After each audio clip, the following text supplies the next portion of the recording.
Thing. Hi guys, welcome back for episode 29 guys of It's a DARMAR, and today I have one amazing artist which I met in Berlin playgrounds. His name is ERIK Staub. Hi Eric. Hi, how are you How doing? I'm very good. How about you? I can't really complain. It's been a little cold in the last couple of days, but the heating works, so I can choose to sit in the warmth and Yeah, I you sculpt you and you're surviving. You're surviving by painting and everything. And in those cold days, as we know, those are the hardest days because everybody works there the most. So yes, small introduction about Eric. So Eric does painting, and you will be painting sculpture. He works with Giger, and he's an amazing artist that I met in Berlin playgrounds, as I said. And I wanted to bring him here so you can see his work, because today he will be showing you live some of his artwork that you can also see behind him. And it's yeah, that's the piranha, the very cool piranha, which I love. And we will be talking how he started and what does he do now. So Eric, how did it all start? Did it start from the young age, or you picked up the pen later like me? Amazing artist that um, I met in it Berlin started really, playgrounds, as really I said, early. and I wanted to bring him here Uh, so you can see his work. I think one of my main motivators was Some of his artwork that you can also when see behind him. when I was about 5 years And old, and I complained to my father that there weren't any interesting, nice, or decent dinosaur tools available, toys available, and he just bought me a pack of clay and said, "Well, you can sculpt them yourself." mm, So that's kind of how I started. So the lack of the medium. yeah, the need for proper toys and the lack of interesting ones kind of provoked me to I actually start sculpting myself. I remember that you posted recently on Facebook about dinosaurs, that you are really designing them now and modeling them and everything, and Yeah, which is quite fun because it started with them. Now you're working on them. That's quite fun, you know. yep, it's like full Full circle. full circle from the childhood to now. So it started at very early age, and you wanted always to be a painter, or there was something else. Um, How did that go? um, at those years, I never really considered painting that much. I always did some drawing, but actually, it was pretty much always sculpting for me. Yeah. When I was 19, I started. Um, I picked up photography, which was well. The reason was let's go back to the sculpting bit. So Okay. sculpting was like um, my main thing. I sculpted, and at the age of 16, I started actually, earning some money with it. I worked on some animated films, music videos, and stuff like that. Um, I did some sculptures for heavy metal bands, for merchandising ideas, or just the original stuff. And at some point, I got to know some comic book artists because I was always a very know passionate comic book collector and reader. And due to some nice coincidences, I got to have an exhibition in Berlin with the British painter John Bolton. And I just knew I couldn't get enough sculptures done in time for that exhibition. So I told him that, and I said maybe I should start picking up, art, drawing, painting, and stuff like that. And he started to teach me over the phone, told me what to do, and he long advised me to long get a time camera. ago. Long time ago, when it Yes. was over a phone. How did that go? Sorry for interrupting, but how did that go? Like, he was giving you audio feedback. How was that going? Well, the feedback for the original art he gave me because I visited him in London quite often. I would Mm. bring my original artwork. Actually, over the phone, it wasn't. It kind of worked. It was, back in those days, you actually sent mail, like photocopies in the mail or postcards and stuff like that. We're talking early 90s. Um, so yeah, so it started out when he gave me the tip to just, find models, take photographs, and work from photographs because that's the easiest. That's how everybody does it, Yeah. more or less. Because it's easy. You can in a proper photo session with a good model, you can get a couple of hundred shots done. Back then it was all on film, not digital. So you could get a lot of stuff done and had lots of material to work with, and you could draw and paint at every hour. So that's when I picked up photography when I was, I think, 19, 18, 19, something like that. Learned about photography, and then I started drawing from these photos. And he gave me lots of tips and said, well, work with black and white photos, so it's easier to get the values down, and the contrast, and just all of that. And I stuck with it. And at one point he said, if you look at it, basically everything's pointillism. And that sentence kind of did it for me, because I realized that if you break down my paintings, like the one you have open, it's all just little dots. This whole airbrushing that I do, and a lot of what I do is I tap it with the brush. It's all just little dots. It's little dots. It's smudgy dots. It's sharp dots. But at the end of the day, it's just made up of tiny little dots, little color impressions on the canvas. I see. And that's kind of how I started working. So I picked up airbrush, I think, in 1991 to paint sculptures, and then from then on, I just stuck with it. And interesting with points. I mean, I never heard anybody say that. That's very interesting logic. Like everything is. How did you say it? Everything is. Everything's pointillism, which is like a painting style. Yeah. That I think what made it for me is it gave the method some sort of a logic. For sculpting, you just take away. You know, I work subtractive, so I work in clay or soft materials, and I basically cut away, I add to it, and then I cut away and I add to it. Yeah. So there was a certain logic, and it just made that to me that always made sense. But suddenly this aspect of pointillism, that's something that made sense for me. You just add points, and that's about it. Yeah. So everything I do is I just make dots. But I work in all kinds of different techniques. Like one of the ways I work with nowadays is I prime my canvas or my paper with like a foundation that's made of wood glue. Okay.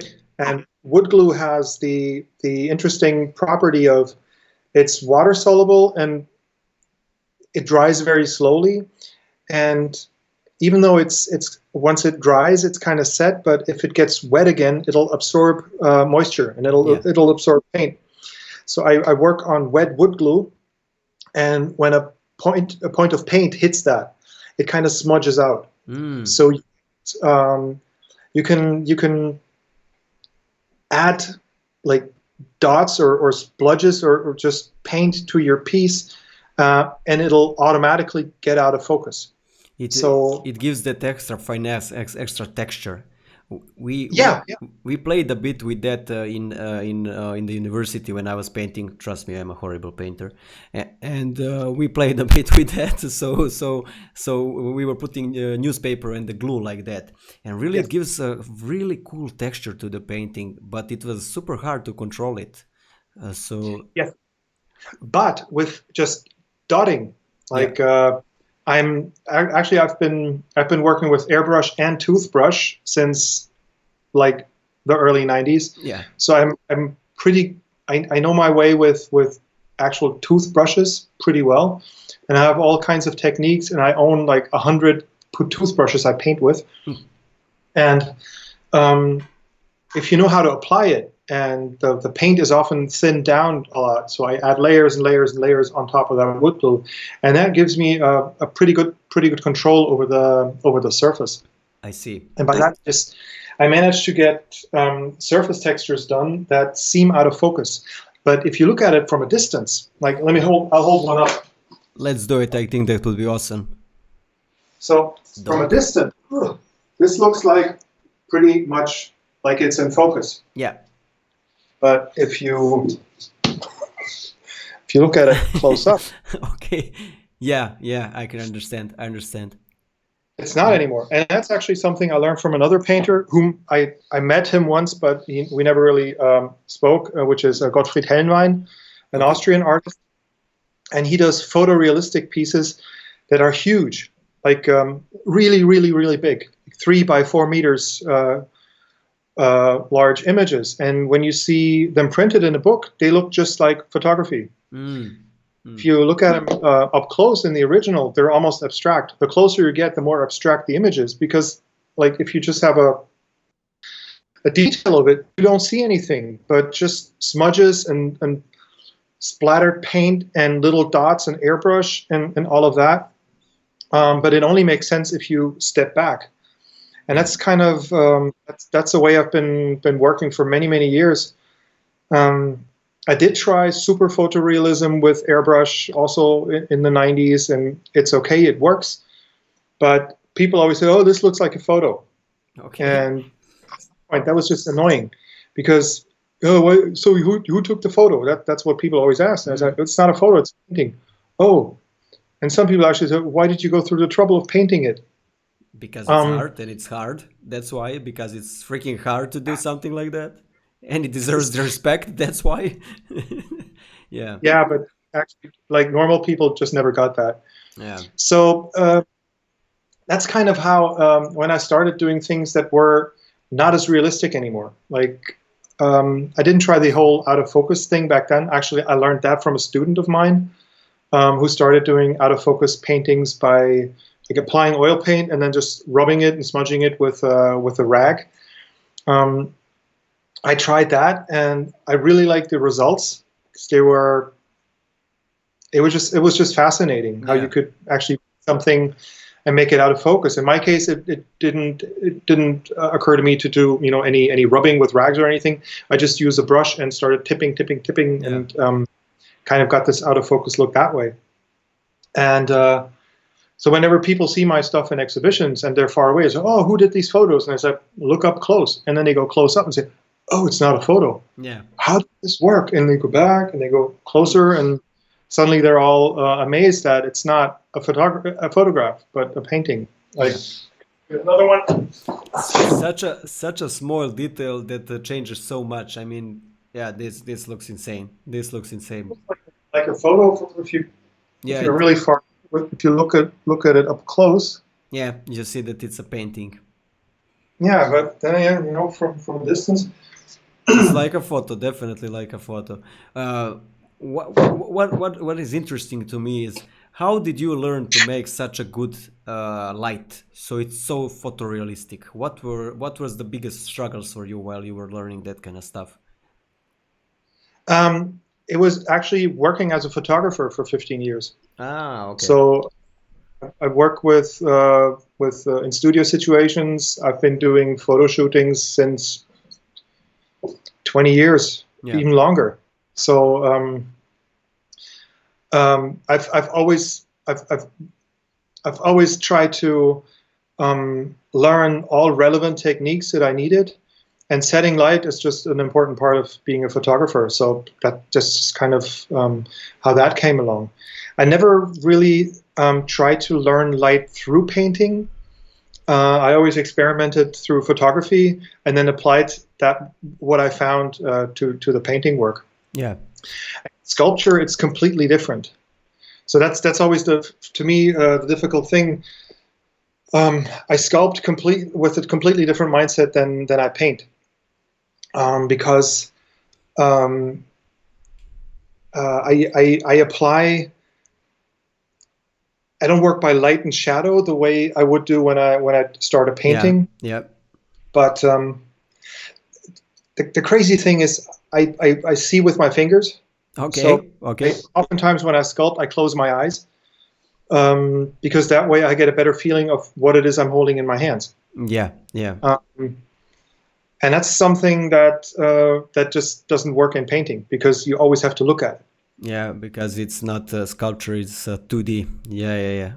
Yeah. Hands are full of nerves, and also if you're speaking about a bit deeper, that's not the Western thinking, but there is the most energies flow through our hands, and when we touch something, we it's literally like having different eyes. on your Yeah. hands and everything. And Look at blind people. Blind people can read Braille. They see with their hands. yeah, yeah, Um, definitely. and in a way, that's really amazing. So I once helped a blind person in a hotel get to the bathroom, and he just held my arm like this, like really softly, and he could tell me everything about oh, you do sports, you do this, you do that. So Ah, he could feel that just one touch on my arm, and he knew everything about my posture. So that it's you know those videos when they are touching somebody's face and they can say somebody's beautiful or no by touching it if they have yeah, different feel. It's crazy, it's crazy. But that's yeah, experience. You don't have eyes, so you have to train different part of you, which is evolution. That technically, I mean, yeah. I remember I saw you sculpt in Berlin playgrounds. That's when I approached you. I wanted to see what do you do because I'm always fascinated by sculpture and everything. And for me, I have huge respect for people that scout. Even when I was doing car design, I mentioned that a couple of times. It's a whole different level when you're scouting yeah. in real life, not in ZBrush. I work in ZBrush, I work in 3D, but that's not scouting. Scouting is a whole different level. And I always remember one sentence that my professor from Belgrade told me. He was always saying, you know how we sculptors are very calm people because we release all the tension through our arms. He was always saying that. He was always saying that we are pressuring all the time, everything's coming out. I And wish. you need to press Yeah, stronger. You need to press stronger. yeah, Yeah. for some people that might work, but Yeah. I mean, there is a lot of truth to that. It's um, the let's call it the energy that you apply is different than that in painting. Yeah. Um, and it when I've done when I finished a sculpture, um, I sometimes feel completely beat up, Exhausted. like exhausted, like I was just in a bar fight or something. Yeah. And that doesn't happen when I paint. I know. Paint keeps me awake and fit and all happy, and it just makes me happy. And sculpting exhausts me. There is a happiness to it, to some extent, but I really often feel really beat up, almost like abused or something. And it takes a while till this feeling goes away. Yeah. Yeah. I know I sculpted a bit and yeah, it really does make you tired. Like you're releasing part of you literally through your hands. I have that kind of feeling. And uh, So I have any, sorry? I'm just trying to see if I have any like small sculpture here in my studio, but If, there are if you have also a not. big one, it would be even better. I don't even have a big one, but I can get two small heads. I have them upstairs. No worries. If you want, you can take them now. I will entertain them while you come. Not a problem. If you want, let's do it like that.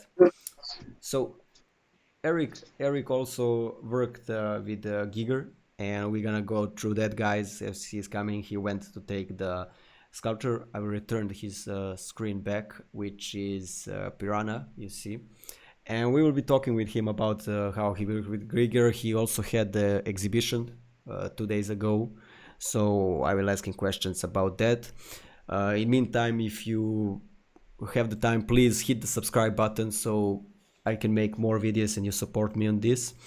And we have new guests coming. The next guest is Randy Vargas, which I think you will enjoy quite a lot.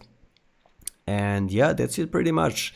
So Eric is bringing, he is coming, he is back. So Eric is back and he is bringing a sculpture. I can return him to the screen. Uh, Here's something I made. The light is kind of Okay. difficult. Just as a perspective, that's how small it is. Yeah. This was a model kit piece for The Crow, Okay. the comic book that was later turned into a movie. Yeah, the famous crow. Yeah, and I was doing garage kits back then, Mm. long time ago. I don't know if people remember garage kits, but they were like unofficial model kits of stuff, movie monsters and things like that. And I made this crow piece. Yeah, that was a long time ago. But it's fun. What's that? What's that? That's Don Quixote. Ah, okay. That's a small piece I made. I think on my website there's an aluminum cast of it, a photo of an aluminum cast that I I have. have him here in the room, by the way. I have him in the room, the full sculpture. Yeah. Oh, Yeah, the Don Quixote. I have the sculpture of him here. He's sitting with the shield. yeah. Yeah, I have that one. I unfortunately broke his weapon by accident, but Yeah, I break everything. Like I broke his this arm's thumb. oh, that's nice. Look at the guys, the detail. How hard is to do that? I mean, how do you work? I mean, to create such a small piece and so detailed, it's freaking hard. Um, I don't know. It's also it comes natural to me because when I was a kid and I sculpted, the first thing I sculpted were dinosaurs, but later I did all my favorite cartoon characters like the Smurfs and Asterix and everything I like from the comic books, and they were only about this big. So I would always do small things. Miniatures. For my other toys, I would sculpt food out of Fimo and like little salamis, little bread, and stuff like that, just as an additional toy. Because for all my plushed animals and plush toys, there was no accessory pack back then. You know, you could like you'd have a plush rabbit, but what does that eat? It can't eat anything because there's no toy sandwiches and toy salad, and so I would actually sculpt food as a kid to feed my plush toys and things like that. So I'd always do small pieces, really almost miniature. I did a few like life-size head sculpts, but mostly with regular clay, pottery clay. Yeah. But I didn't like how you could go into the detail there. I really like, the small work. Or this is a nude. That's like a plaster copy of a sculpture that I did. Super cool. Super cool. But what is your favorite clay to work in? What kind of clay do you use the most? Is there a specific brand? Sorry for interrupting. No worries. At the moment there is. It's called Chavon Auto Style. It's the material that they sculpt cars with in the automobile industry. That you have to put in the oven, right? Yes. Yeah. No. Sorry. Yes. You're right. To soften it. Yeah. You want to get it soft and warmed up a little bit. You put it in the oven, or I use a heat gun. Yeah. And once it cools down, it's really, really tight, dense, and hard. Yeah, it looked like a chocolate always to me when I was seeing it. It's literally like chocolate. I want to eat it when it melts. Like yes, yeah. That's the stuff I was also working with when I was in Berlin doing the live sculpting. Yeah. I saw you with that clay. It was what's the color? It's desaturated orange, brownish a bit, like something like that. Yeah, like milk chocolate, like you said. It's that material. It's crazy when you hear that they use 800 grams of it for one car or something like that. Crazy. Like you also, we talked about that. You had an exhibition recently. Yes. Can you tell us a bit about the exhibition, where it was? The exhibition was in Düsseldorf. Okay. In Germany, in the Ruhrgebiet, which is kind of to the west, in the western part of Germany, close to the Netherlands and French border, that area. I was invited by a gallerist, and it was a group exhibition, and it had a theme. It was called like favorite pieces. And usually when I do exhibitions, I really put a lot of thought into what do I want to tell with that. So for several reasons, the storytelling of a piece of artwork is really important to me. And there was like one limitation that the gallerist gave me, or gave all the artists, said, all you have is 1 square meter, because there are 16 artists. He needs to arrange the space. So he said, you have 1 square meter and that's it. And I figured, well, 1 square meter, that's not a lot, but that's a kind of a limitation that I find interesting, because usually like this thing behind me is exactly 1 square meter. Yeah. So I figured now I'm going to do like Oh, he also told me that it's not going to be a very expensive exhibition, so not, don't exhibit pieces that you want thousands of euros for. So make it inexpensive so normal people could buy it. Yeah. And I figured, okay, no problem.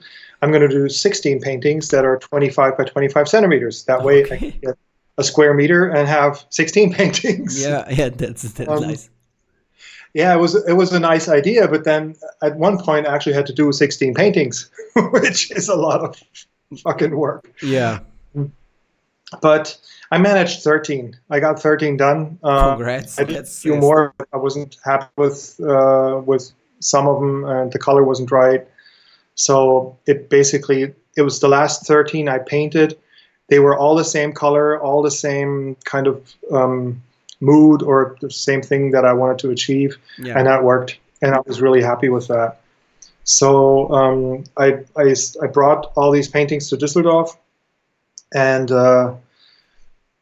told the gallerist he could hang them any way he wanted to. The idea was it was like a mosaic of 16 pieces, and they were all painted on wood, but in like wood blocks in different thicknesses. Yeah. So you'd have a wood block that was this thick, and one was like not that thick, and I painted the sides all in black. So if you hung them in a square meter and they were all really tight, they would be like they would have different heights, unlike regular mosaic pieces. And I just thought, okay, let's play with the depth. I have no idea how I got that idea. Maybe because it's kind of sculptural in a way. And at some point, I was thinking I could do one of those things as a box and put a sculpture inside, but I didn't get around to doing that because there was no time. But he actually hung them a little looser, so I had more than a square meter. And I really liked the way he presented them. It was beautifully done, and yeah, I was really happy with how they were exhibited. And the idea was it was 13 portraits of the same person, displaying different moods, different facial expressions. Oh, okay. Yeah, different emotions, different facial expressions. And it was a portrait series of an actress that modeled for me around 10 years ago, and 9 years ago she died of a sudden brain hemorrhage. Okay. So whenever sorry to hear that. It was quite a shock for everybody in her circle of friends. And I mean, I wouldn't say we were friends. We just worked together a little bit, and but she was just a really nice person. And suddenly to hear that was a bit of a shock. So whenever I touch this this topic of death, or oblivion, people being forgotten, stuff like that, she kind of comes back to me as as that, like the standard, the actress for this role. There's one exhibition that I had that was called Postcards from the Void. But it's not just the exhibition, but there was a book called Postcards from the Void, and I have an art print out that's also called that. And whenever whenever I work around this topic of death, I kind of work with the images of her. So I just did all these and called it Ophelia. So the idea was like Ophelia's last 2 weeks before she died.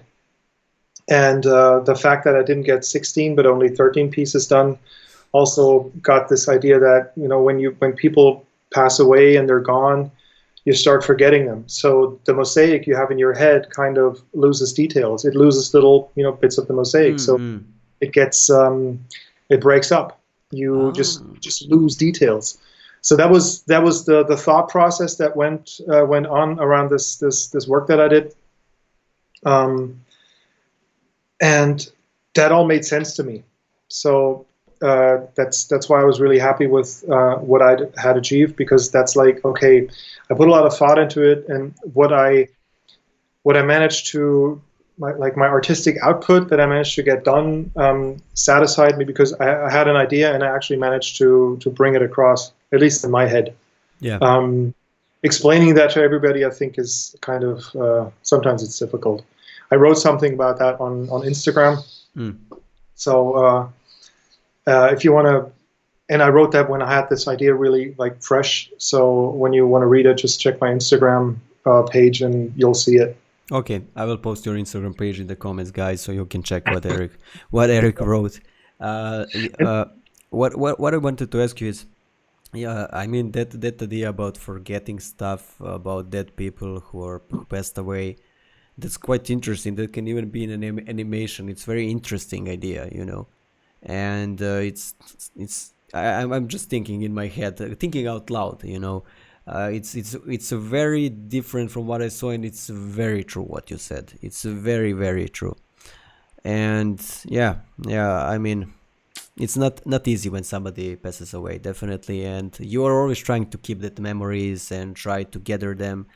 But as time passes, I think the soul it gets loose. How can I say that? Starts releasing all the bad emotions and stuff like that. Sometimes it Mhm. becomes more crystal clear. Sometimes it becomes blur. But yeah, it's a burden. It's a burden. Let's call it like that. Uh, Yeah, it's often for the people left behind. yeah. Actually, there's this one like an early portrait I painted of her, and I posted the work in progress photos on Facebook. Okay. And when I found out that she had died, she was married, so I never got to meet her husband, so I didn't know him. But I wrote him through Facebook, and I wrote him a message that I just found out that she died and how sorry I am, and I asked him what happened, and that we were all like in shock because it came so suddenly. But back then he didn't answer, and I figured, well, yeah, he's in shock. You just don't really answer everybody writing you on Facebook, and then years later, when I painted these pieces, and she was probably dead almost 5 years or 4 or 5 years. So I painted this portrait of her, and he for some reason saw that on Facebook. He checked me up, and then he found the message that I sent him like 4 years before, Okay. and he started answering while I was painting the portrait of his deceased wife. Mm. He started to tell me what had happened, and it was an unspeakable moment. Like I was painting the portrait of a person while her husband told me like the whole story how she passed away, and it was incredibly moving. So and unbelievably sad. So I painted this piece, and like in parallel got the information about what happened there. I think this is probably one of the reasons why I always connect her with the theme of death and everything around it, Yeah. because that moment of painting and getting the information or having this conversation was so intense. It was, Yeah. yeah, Artists are always inspired by highest highs and lowest lows, like love. We are always inspired by that, never by the middle stuff. We are not interested in that because we need to release that energy, and energy needs to be dense and strong yeah, and fast, and that happens when there is a lowest low and highest high.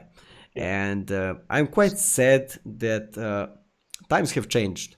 Times have changed in the last 5 to 10 years, yeah, and we now have technology, and which is preoccupying our life, and everybody is trying to be logical. But biggest art ever created in music, in poetry, in drawing, in anything, was always created by highest highs and lowest lows. And somehow I have a feeling that we are now always in the middle with our emotions because they are so controlled by logic. Like we are forgetting that we are creatures of emotion, and we are mhm, totally forgetting that. And that's why music is suffering. That's why everything is literally suffering. And I'm quite sad about that because the more you yeah. experience highest highs, the more you experience lowest lows, the more human you are. I think sometimes it's due to the fact that it's gotten so much easier to create visually or stunning audio work and music. Everybody can do it now. Emotion. So um, there used to be a time when you had to be really good from a craftsmanship, from a technical perspective, because the tools you had were extremely simple. You just had a brush and paint.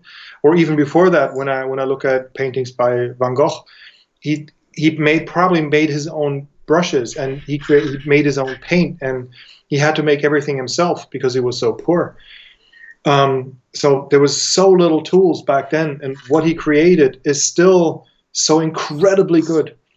True. And with the rise of digital tools, and everybody can be an artist now, it's great from the perspective that now really everybody can, and it's gotten a lot less expensive to create art. You need you can say like if you work on an iPad and Procreate, it's a fantastic tool. You can do everything with it, but it's not expensive. Of course, you have to buy an iPad. That's a couple of hundred, maybe €1,000, and the Apple Pencil or any other kind of device. But that's it. But if you've grown up in art supply stores, and if you know how much it is to actually buy paint and buy canvases and buy paper, you're way beyond that. I mean, absolutely way beyond that price range. I still have paint. This, for example, I've had this for 20 years, and back then it cost like the equivalent of €20 for a little pot of paint. Yeah, it's insane how much it costs. That's why before the rich people were mostly the painters, like Dürer, for example, Dürer's story where his brother is working in the mine, so one of them can become an artist. It's insane story, and today everybody can. And I think that people are not respecting that how much they should, because it's a great thing. Do you work digital? Do you work in a digital way? Almost not at all. I'm terrible with it. I'm so bad. Or the thing is, I did a couple of Photoshop illustrations, and people told me they were good, but I couldn't feel them, which is kind of. There's like you can press Control Z, and you go back. If I fuck up a painting, I have to do it again. Yeah. So I can feel the pain. I'm like constantly under stress. Don't fuck this up. Don't fuck this up. Yeah. But it's completely different in the digital realm, and I still can't really feel it. So I want to all the time. Everybody tells me start ZBrush because you're going to be great. I think you would be insane in ZBrush. Insane, like I think you would do insane stuff. I guess maybe if we design you some gloves in which you can move clay, like that would be fun. An interesting product. I hope nobody steals that idea now, where you use gloves and you feel like you're touching clay. Really. There is actually stuff like that in the making. There's a company that's building VR gloves. Oh. Have a certain system inside the fabric. I think the first method was with little hoses and like the pressure of the liquid. So you would actually, when you pressed, you could feel that it's getting harder. Yeah. And the newer versions work with electricity. So the fabric hardens, or it kind of stimulates your muscles in a way that they feel the counter pressure. Yeah. Stuff like that's going to happen. It's not going to, I don't think it's going to take all too long for these things to come up. I could imagine that working, but there's other things in sculpting. Like when I press the material, it always, pushes back in a way. Yeah. Maybe they can synthesize that, but I would just probably learn on a Wacom tablet and use the regular Wacom pen and work with that. Yeah. It's so many students that really want to show me that. So I still teach drawing and sculpting the traditional way, and I have a couple of really awesome students who just who are really good with ZBrush, and they say, I'm going to teach you. You teach me. I just mostly don't have the time. And actually, I bought a version of ZBrush a couple of years ago, and I played around with it for like 15 minutes. And I don't even have a new version. And, okay. It's like, yeah. Maybe I'll get one someday and actually try to get into it. Destiny will tell. Speaking about that, an analog from digital, I have to mention one name. He will probably be coming to my stream. Also, he's a Serbian sculptor, and his name is Andrija Vučković. But what is fascinating, I know him. I met him when I was a kid. I started designing 2003. I was like 13 years old or something like that. I don't know my age, 15. And but what was fascinating, I started in 3D, and he was transitioning from sculpting to ZBrush and stuff like that, and to normal 3D. I mean, I still remember his work. He's now in Veta. He works there. And he worked on Hobbit and Lord of the Rings and stuff like that. He is insane, so big shout out to him. But will always remember when he moved to 3D. He was posting on that forum. There was a forum of Serbian artists, Balkan artists, and he was posting all the time sculptors and like that in traditional. And I remember he moved to ZBrush, and I remember it was like an explosion, literally like an explosion. So I know that you would do also insane stuff like in ZBrush if you would also, of course, want to do it. So yeah, it's crazy. Sculptors have I want to. Sculptors are definitely for me, sculptors and animators are the most the people with the biggest craft in their mind and hands. Absolutely. I mean, it's two hardest things to learn, and they always make a boom whatever they do. That's my experience so far. It's I've worked with a couple of incredible Russian artists. They were all illustrators and painters. And they told me that pretty much in all art education in Eastern area, like Eastern Europe, Russia, everything that goes to, like east of Germany, like Poland, all of those. In all those art academies, they really value the craftsmanship, and they all consider sculpting to be the most difficult part of it. So whenever I worked with Russian concept artists, they were like always really in awe and respect over my sculpting stuff, because they said, well, yeah, this is like we're all playing the blues, but you're the jazz guy. Yeah. I just love the fact that there's an art education on the planet that actually realizes that, because we don't have that in German. I think German art education is not very good. Germany is about banks and weapons. That's pretty much the only thing we can create. Terrible banks. Okay, true. I mean, it is true, but you also have Pforzheim. You have Pforzheim University. I mean, from my experience, I studied in Italy. I studied in Serbia. I had contact with Americans, with USA, from the CCS and from Pasadena. I had with Germans. So in Eastern Europe, like in Serbia, Russia, and other, there is big pushing of the traditional arts. So if you're a good painter, they immediately think you're a good designer. But that's a different problem, because for example, I wasn't accepted to architecture to design. They told me I'm totally not for that because I didn't know how to draw people. And here you enter university by drawing people. You paint them, you draw them, you sculpt them. And I never touched anything before 17, 16 or something like that. And I couldn't keep up with the guys who were really good. But then the design came, design logic and stuff like that. And nobody knew anything, but I knew, because I played with that and I had experience with that. So there is always a balance for me, If the school can be something in between, that would be perfect. Yeah, there's an approach that I always have with my students when I look at the portfolios when they apply for school, for the art school. I would always try to talk to them about the sujets, the topics they like to work in. And my philosophy is that whatever kind of art you do has to do with yourself.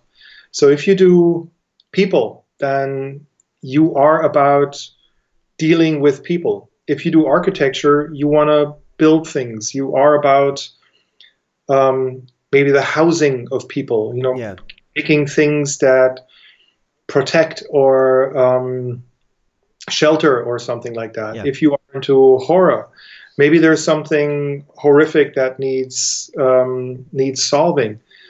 I once had a student and a photography student when I was still a photography teacher, and she did fantastic photographs of water drops, of chrome surfaces, of things. She basically did close-ups of still life things, but humans. And I at some point asked her, why don't you ever do portraits? Because your photography, your sense of light and detail is incredible. Why not people? And she said, I don't really like humans. Okay. But not in the sense that she would do something against them. It's just that she couldn't really cope with the contact, with the communication. She was just very shy. Yeah. And just had a problem with people, which I can totally understand. So at that point, I was thinking, well, yeah, we even like young artists in an early stage, we tell stories with the things we do, and the stories that we tell, that they have something to do with us. Yeah. I'm not going to tell a story that isn't me. So when people ask me, why do you always paint people? I said, well, that's because that's the story I haven't finished yet. Yeah. And why do you always paint women? And it took me years to figure it out, but I grew up without a mother. So, or my mother left the family when I was really, really young. So in a sense, it's this getting back the mother figure kind of thing. Yeah. So there's always a reason for, like, psychological reason for the things we do. And it's not just in the arts. I once had a girlfriend, she wanted to become a restorator. She was a fantastic artist, but she wanted to restore old art. And I always had the feeling that was because she kind of wanted to restore things that broke in her life, like her parents' relationship. So a lot of people that I met that, went into medicine, they just wanted to heal people because they were just broken themselves in a way. Yeah. So that's kind of the thing. And death was probably always a thing in my family. That's why, women, death, that kind of stuff is always around me. And has always been a topic that, or a story that I want to tell, and I'm not done telling that story. And there's a lot of paintings that I did, and I repeated, or I painted this, like, a certain piece again and again and again. I would always come back to the same image in a way, but I would tell it differently every time.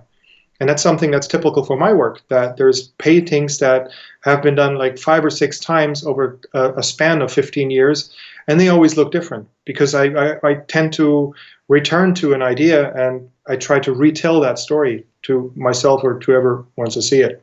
Yeah. So I think when you start out doing work and there's things that you don't like to do or you can't do, there's a reason for that, and it's totally fine. And I think it's terrible if universities say you can't study here if you can't draw people. Fuck that. That's stupid. I mean, it's the logic, but that's they push the craft. That's they're pushing the craft, and that's how it goes. And then we don't care about your design logic in first year. We care about it on third year. So there is always something. Yeah, it's the way it is. I wish it wasn't like. Take the time, assess the people, and go deeper. Be more philosophical about it. Look at William Turner. I mean, William Turner is one of the greatest painters of all times. He was terrible with people. William Turner couldn't paint people. He was shit with people. Yeah. But his landscapes, his light, I mean, his everything else he did was so unbelievably good. And that's just, he probably wouldn't have gotten accepted at a modern university because he couldn't draw people. I know. But that's games with life that gives you games, serves you lemons to see where you're gonna go with it. Yeah, that's how it goes. I want to touch one more subject before we finish because already 1 hour almost passed, and I wanted to touch one subject. You worked with Giger, which is quite insane.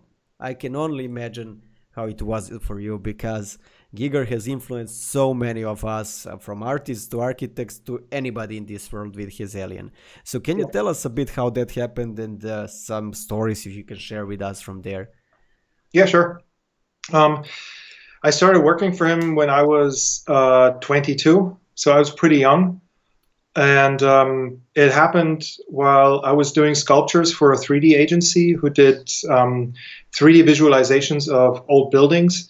And they could build certain things in 3D, but some stuff would take forever. So they had huge 3D scanners. Yeah. which were unbelievably expensive at that time. And I would sculpt parts of buildings like bas reliefs and figurines and sculptures and stuff like that. They would scan it and then have a 3D model. Or I would sculpt other things. Like they did the very first 3D animated Mr. Clean for the TV ad. And I sculpted the maquette for that. So I would sculpt a Mr. Clean about this tall. Okay. That would sit on the table of the 3D artist, and she would sculpt, I don't know, like 4 weeks on a 3D model back then, and it took me just 1.5 days to the sculpt. Anyway, so I was working for this 3D agency, and they were planning on doing 3D versions of Giger paintings. So they got in contact with this agent, and they at some point the agency boss had Giger on the phone when I entered his office. So I just came to the office, and my boss said to Giger, "Oh, our sculptor just walked in." And Giger was in need of a sculptor at that point in time. So Giger asked my boss, "Well, can I talk to him?" And he said, "Yeah." So he handed me the phone, said, "Giger wants to talk to you." Okay. And I got there and said, "Hi." And he said, he introduced himself, which he always did. He's a very polite person. He was a very polite person. Yeah. So he introduced himself and asked me, "So you're a sculptor?" And I said, "Yeah. I do professional sculpting of maquettes for 3D models and animation puppets and stuff like that." And he said he needs a sculptor, and there's a certain piece that he wants to do, and if I could sculpt that. And he told me what it was, and it was the baby faces, the baby head painting, and he wanted to turn it into a watch face. Okay. So back in that time, Swatch watches were really popular. Yeah, I had one. Yeah, I loved Swatch. I loved it. Everybody had one. Yeah. They were just cool. It was just cool stuff. And there was also Swatch watches in a large format. Yeah. that you would hang up on the wall. So he wanted me to sculpt the watch face in three, like as a bas relief sculpture for that watch in that size. So he said it's like, I don't know, I think it was like 30 centimeters in diameter. Said, could you sculpt this as a bas relief in a round shape in 30 centimeters diameter? I said, sure. He said, how long do you need? Or how long is it going to take for you to sculpt it? And I said, probably a day or two. And he couldn't believe that. He said, nobody is that fast. Okay. And I said, well, I am. But I was 22, so I'd already been sculpting for 17 years. Yeah. So, and I was really, really fond of that material. So I said, well, yeah, it's okay if you don't believe that. I get that a lot, but I could still do it. So a couple of days later, he was working on a movie in Berlin, a German horror movie production. And he said, well, I'm going to be in Berlin in 5 days. Could we meet up? And I said, yeah, sure. I'll be there. And you just tell me your hotel. So we exchanged phone numbers. I called him up when he was like 1 or 2 days later when I was done. And there was no email or anything. It's like I couldn't make a photo and send it to him. Yeah. So I had a sculpture in front of me. I called him up, said, okay, the sculpture is ready. 2 days later, he said, that's unbelievable. I said, no, it's not. I just did it. So he said, well, okay, I'm going to be in Berlin in 3 days. Could we meet? And I said, sure, no problem. So I flew to Berlin. We met in his hotel. I knocked on the door. I remember that. So he opened the door, introduced himself again, which was really cute. And then we went into the hotel room. I showed him the piece. He was really happy with it. Yeah. And he still couldn't believe that it was done in just 1.5 days or 2 days. Or with the I was working in something similar to Super Sculpey, Fimo, which is also like a popular sculpting material. You can bake it in the oven at 100 degrees and it'll get hard. So I gave it to him, and he really liked it, and that's kind of how this whole thing started. Yeah. And I remember that he had this. It was a weird horror movie based on a gay comic book. So he had these penis guillotines, like real things. Like you would put them around your neck. It was all metal, and it had a little guillotine here, and it was built in a way that if you had got a hard on, the blade would just chop off your dick. Okay, that sounds like Giger, definitely. And so one of them didn't work properly. Something got stuck. So we sat on the floor of his hotel room and tried to fix the penis guillotine. Okay. That was kind of that was just a really funny moment for me. And the thing is, I was 22, so it's yes, I knew his work and I really loved his work, but with no internet and no, none of this hype that you Yeah. get, because you go to your local bookstore and yeah, they have one of those classic Giger Taschen books. Yeah. So yeah, he was one of those guys, and I've met a couple of comic book artists that I was a huge fan of. So I couldn't say I was used to meeting celebrity artists, but it wasn't the first time, and he was just a really nice guy. So and with 22, you're arrogant, you're young, you're like, I own Yeah. the world. Full of energy. Yeah. So I figured, cool. And he asked me if I wanted to work for him. And 2 weeks later, I flew to Zurich and lived at his house, and we would just start sculpting and work on all kinds of projects. I remember this one incident that was probably to me, it was the funniest in a way. Some people thought it was scary, but he had a very small bedroom. So he would ask me there to say, can we talk about something? And we did some sculpting stuff. He did concepts for a Star Trek movie, and we sculpted some of that stuff. And he was a bit pissed off that the contract stuff didn't work out well, and so he did a lot of concept work for all kinds of movies that nobody really knows about. Like recently, somebody published a concept he did for the Batmobile for the Batman films. I saw that. It's insane. Yeah, it's insane. But it's he had this stuff lying around. These offers or these ideas came in all the time.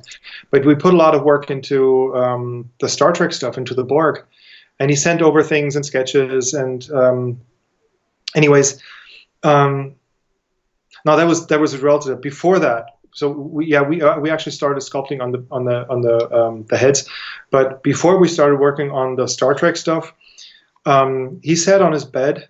And I sat like across from him on a chair, and he pulled out a shotgun under his bed. So he had this big shotgun. He put it on his lap. And before that, we were talking about women and Miles Davis and how he loved jazz music and stuff like that. So he put the shotgun on his lap and said, "Erik, would you like to work on a movie with me?" That's how we started working on the Star Trek stuff and designed the Borg for First Contact. Yeah, that was one of those really. Oh yeah, I can. Yeah, you have it. The Batmobile thing. Yeah, somebody 3D designed it in a 3D. Leon Gore took a Giga original and he rendered it as 3D. Yeah, but I mean, yeah, it's very interesting car. Something totally different, definitely. It totally fits in the things that he was, or the aesthetics that he was working in back then. He had another movie idea that never got realized. He has this creature character thing that's basically a leg and an arm. So you have a leg that's cut in the middle of the upper thigh, and then you attach an arm to it. Yeah.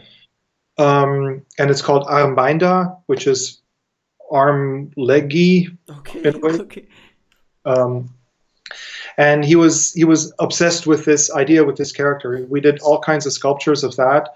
He had huge aluminum sculptures on a big fountain that he had in his garden, his garden was completely insane. There was a book coming out about his garden. I don't know if it ever got realized, but I was there when the photographer took the photos. His last interview was in that garden, if I remember correctly. Yeah, probably. It was totally fascinating. I remember we were on the phone one night. It was winter, and he told me that he was under the fountain in the garden at -3 degrees, and we were talking about stuff. And I said, "Dude, it's like -3 or what in Zurich? Are you sure you want to be on the phone right now?" Yeah, it's no problem.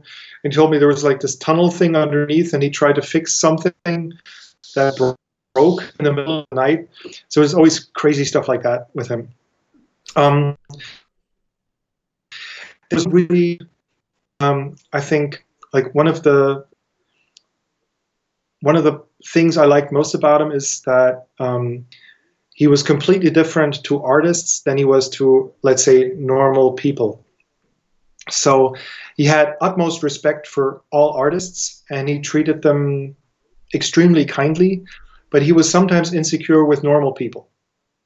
So during the day, there was often people in the house and, you know, assistants and doing this and that and helping with this and that and doing accounting or cleaning up or all of that. And he was always a bit insecure during the day, but after everybody left, and since I lived in his house, so after 8 o'clock in the evening, we were alone and we could just, you know, sculpt. And he would completely flip from a shy, silent person to, yeah, like an open, friendly, funny kind of guy. So, yeah, that was really interesting that I think he could only really cope with other artists. Yeah. Yeah, this is something. I don't know if you've seen or heard the panel discussion from the Playgrounds Festival in Eindhoven. Firestarter. Yes, the Firestarter panel. Yeah. I talked about networking. Yeah. And there's this thing that I said, which is a little bit based on my experience with Giger, is that we're all of a kind. So we artists are like a certain, like a tribe. Like we are like a certain type of people. So it's super important that we realize that we help each other, that we are nice to each other, that we're, you know, because we're like a big family, even if we don't know anybody, or everybody. But that's kind of what I took away from my time with Giger, is that we're all of a kind, and he treated every artist the same, like himself. He was never arrogant. He was like one of the least arrogant people I ever met in the art world. But actually, most of the like super famous artists that I worked with or met were like that. Super relaxed, super cool, no arrogance at all. Some are a little insecure because they are in a position where everybody wants something from them. Yeah. But once they're in their safe zone, they're cool about it again. My experience with that is just not just with art, but with people. There is something in people that makes us think that high class, let's call it like high class, successful ones, are always arrogant, bad, and stuff like that. Like it's genetically engineered in us. And then there is a problem that many people can treat superstars like they're something bad. And I think that a lot of people have prejudice where they think that high-end artists, musicians, anybody are bad people. And it's a vicious circle, because then they start attacking that artist without a reason. He starts to close off. It gets worse. That's from my experience what can happen, you know. But most superstars I met in this industry, in concept art, anywhere, they were some of the kindest people I met. And they had different personalities, of course, and there were douches, of course, some of them. But that's of course normal. It's a balance in the world. But most of them were super nice, and you can talk with them about anything, of course, if they have time, because they're quite busy people when everybody wants to speak with them. Yeah. So yeah. I had the same experience. I know a couple. I worked in the music industry for a while, doing CD covers and stage set design and things like that. So I met many artists from the Gothic dark wave music scene in Germany. Yeah. And they were all beautifully nice people. Once you were in this safe zone of like professionally working on something. Yeah. Once there's fans around, they always put on the mask, and they were mostly nice there as well, but they were afraid that too many people try to flood into their lives. Yeah. Which is understandable. If you're on stage and everybody knows you and everybody wants to be your friend, that can become a bit scary. So I heard there's this one famous German Gothic musician, singer guy, and so whenever we worked, I was staying at his house as well. And I oftentimes heard texts on his answering machines of crazy fans finding out his phone number and leaving really scary messages. So he really needed to protect himself from that. So that totally made sense. Yeah. And of course, with a lot of artists, it's the same thing. They're very reluctant to give out their phone numbers.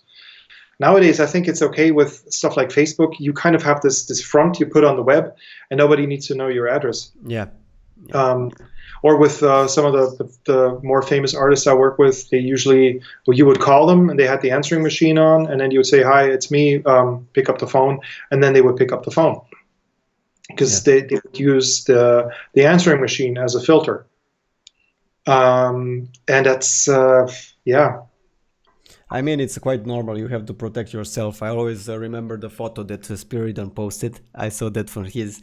There is that sea creature that's beneath the water, and there is on the top you can see the arm like standing like this, and it's waving, and he's like, "Hey!" And then the creature downstairs is like, Yes. I have a question.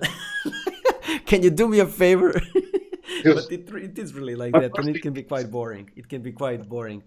I mean, it's a subject for itself, and yeah, I will have to do a stream about that. Definitely one just for that. So I would like to finish this stream and ask you, where will we see you next year? Because this year is finishing. Will you have any exhibition or any event that you will be visiting? I don't know yet. I'm extremely hopeful that I get invited to the playgrounds again. Yeah, then you would be able to see me there. I would do live sculpting and whatever. If they invite me also. Yeah, I would do tap dancing. I'm terrible at tap dancing, but I would do anything to get in there. Yeah, I'm an attention. So yeah, that would be fantastic to be there again. Whatever Spiridon comes up with and tells me to do, I'll just go there. I was kind of dreaming of going to the San Diego Comic-Con again. I don't know if that's going to be possible time-wise. Other than that, okay. I don't know yet.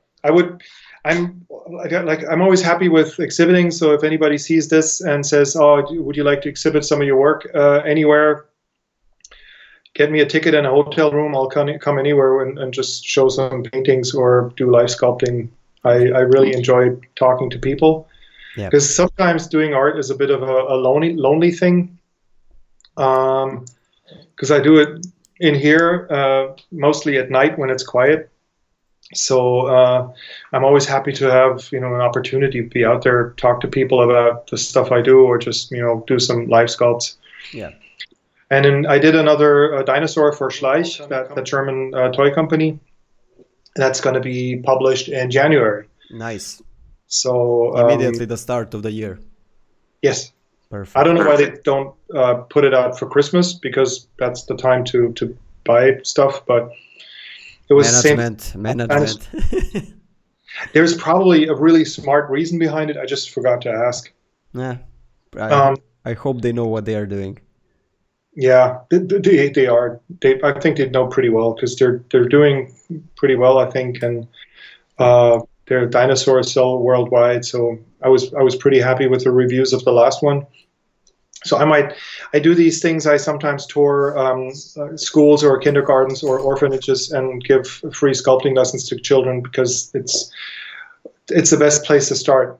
And it's also a good place to start telling them, yeah, you can actually make a living of sculpting. You could turn this passion or hobby into a job, because everybody started at some point. So if you're young and you want to, if you like it, then pick it up, stay with it, and maybe you can work as a sculptor someday. I agree completely. So guys, that was ERIK Staub. If you want to invite him to give exhibition or to talk, you can find him on his website. ERIK, thank you for coming tonight, and thank you for spending time with me on stream. It was awesome.